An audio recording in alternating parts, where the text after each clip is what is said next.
David, what's going on here today at the cemetery? We're holding a stone restoration workshop, the first one that has ever been held in the cemetery, to my knowledge. And the Friends have been wanting to do this for a long time, and we took as our example the workshop that Tamara did last year in Eastern Cemetery, which several of us attended, so we wanted to invite her back. So Tamara, being a gravestone restoration specialist is not a career that everybody goes into. What attracted you to it first? I kind of came by this in a side route. I actually, when I was 5, I lost a brother. So I grew up in cemeteries. I learned to read there and hung out there a lot with my mother. And then we just took care of family plots and that. But I went off to college to do fine art. But I love history, I love stone, I want to be outside. And I just kind of got attracted to this kind of thing, went to a workshop, and that was it. That was 15 years ago. So there's a lot of do's and don'ts in terms of gravestone restoration. Sort of what are the top do's and don'ts that people who are interested in restoring perhaps their own family gravestones, what should they think about, what should they not do? Well, I say that 90% of my work is fixing good intentions. People mean well, but they don't educate themselves on products sometimes. So I find a lot of like liquid nails or Bondo or something trying to put things back together. If it's in pieces, you're going to need a professional. But if you just need to clean the stone, water, water, water. Don't use bleach. Don't use any of these products like that. I do use a biocide called D2, which you can get at paint stores and stuff. It's what wallpaper and painters use to kill the mold. And that's good if it's covered with like mold and lichens. But, you know, sometimes it's just caring and setting them up straight. That's mainly what we're going to show today, is just a little bit of, you know, prevention can really help save the stone. But what are they made of? What are they? How do we treat them? How do we know what to do with them? Marble is very common in the cemetery around here. Marble starts as limestone. Well, it actually starts as little sea creatures like a billion years ago, and it fell to the bottom of the sea and got compressed. It's a sediment rock. It's just kind of stuck together a little bit. Limestone, when it's pushed underground and gets pressure and heat added to it, crystallizes, metamorphosizes, and becomes marble. Most of your modern stones are granite.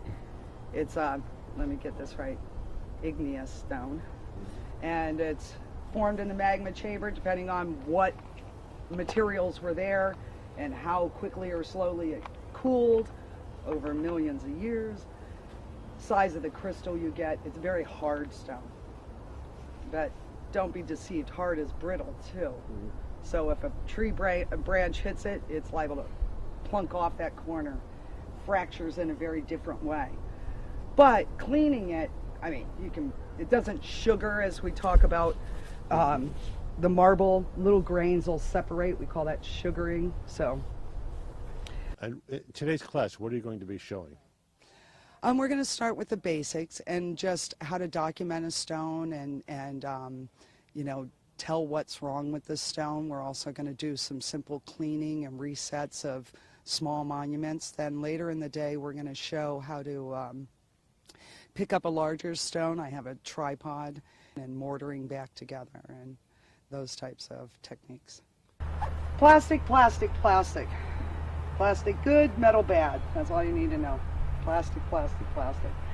A lot of the damage on here will be from, mowers getting too close, little nicks. Metal is just its worst enemy, especially on this very soft stone. So, I also have plastic garden trowels that I use. They're like $1 at the dollar store, you know. I might scrape off some of the lichens with the plastic trowel first, especially if it's very thick. Get into some of the places. You're fortunate here because there's water. Sometimes there isn't water in the cemetery. You got to bring it in yourself. I like to use the jugs of water. Some people like these like sprayers that you use for pesticide or something, you know, pump sprayers. And it just doesn't give me enough water. You know, it's water, water, water, water. The wetter, the easier. You'll see. So I'll just give it a little scrape. Take off the big clumpy stuff. Now, one of the main things to remember is when you do start to wet it down and wash it, is to start at the bottom and work your way up. Otherwise, you'll get streaks running down and then you really can't get rid of them. And then water. And more water. Once again, from the bottom up, because we don't want streak. So rat him around.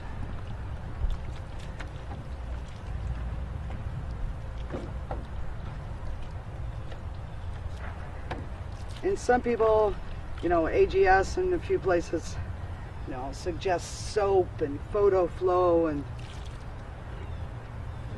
so just with some little soft brushing. My water's going to turn dark soon, but we can just watch this go away. It's like one of those wow sham kind of commercials.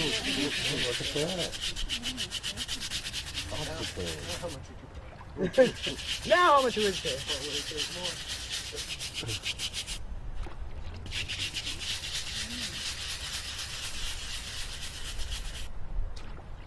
But look how nice William's looking already. Oops, more water. Then mix him up.